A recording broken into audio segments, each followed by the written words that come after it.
Praise the lord. ఈరోజు వాక్యాంశము కీర్తనల గ్రంథం 14వ అధ్యాయం 4వ వచనం. పాపము చేయువారు బహుగా భయపడుదురు. ప్రభు ఈ వాక్య భాగం నుండి ఈరోజు మనతో ఏం మాట్లాడుతున్నారో చూద్దాం. కీర్తనకారుడు చాలా వివరంగా చెప్తున్నాడు, పాపము చేయువారు బహుగా భయపడుదురు అని. కాబట్టి ఏ పాపంలో ఉన్నా ఖచ్చితంగా ఆ మనిషికి భయం వస్తుంది. దేవుని సన్నిధిలో ఉండలేడు, ప్రార్థన కూడా చేయలేడు. మరి సహోదరి సహోదరుడా, వింటున్న నీ పరిస్థితి ఏంటి? నీవు ఈరోజు ఎటువంటి భక్తి జీవితం కలిగి ఉన్నావు? నీ భక్తి జీవితం అసలు ఎలా ఉంది? ఏ పాపంలో పడకుండా నీవు పరిశుద్ధంగానే ఉన్నావా? ఏ విషయంలోనైనా సరే నీవు బహుగా భయపడుచున్నావా? ఏ పాపంలో అయినా నీవు ఉంటే అప్పుడే నీకు భయం వస్తుందని నీకు అర్థమవుతుందా? ప్రతి పాపము కూడా నీవు విడిచిపెట్టాలని కూడా నీకు తెలియాలి. ఆ విషయాన్ని గ్రహిస్తున్నావా?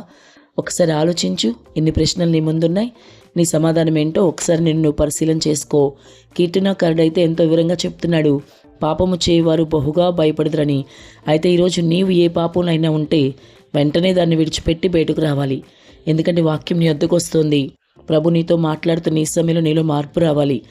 నిన్ను నువ్వు సరి చేసుకోవాలి. దిద్దుబాటు అసహ్యమని ఎంత మాత్రం అనుకోకూడదు. నీవు చేసే పాపం నిన్ను బహుభయానికి గురి చేయడమే కాకుండా నిత్య నరకాగ్నికి గురి చేస్తుంది. నీ ప్రభు పరిశుద్ధుడు గనక నీవు కూడా పరిశుద్ధంగానే ఉండాలి. కాబట్టి ఇప్పుడే నీ ప్రతి పాపాన్ని విడిచిపెట్టి ప్రభు యొద్దకు రా. ఆయనలాగా పరిశుద్ధంగా ఉండు. ఎంత చెప్పినా నీవు ఇంకా పాపంలోనే ఉంటానంటే ఏం జరుగుతుందో తెలుసా? ప్రభు నిన్నెప్పటికీ క్షమించడు.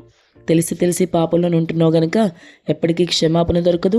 ఎప్పటికీ ప్రభువుని నీవు చేరుకోలేవు. నీ పాపం నిన్ను పాతాళానికి తోసివేస్తుంది. నీ ఆత్మ యుగయుగాలు అగ్నిలో కాలిపోతుంది.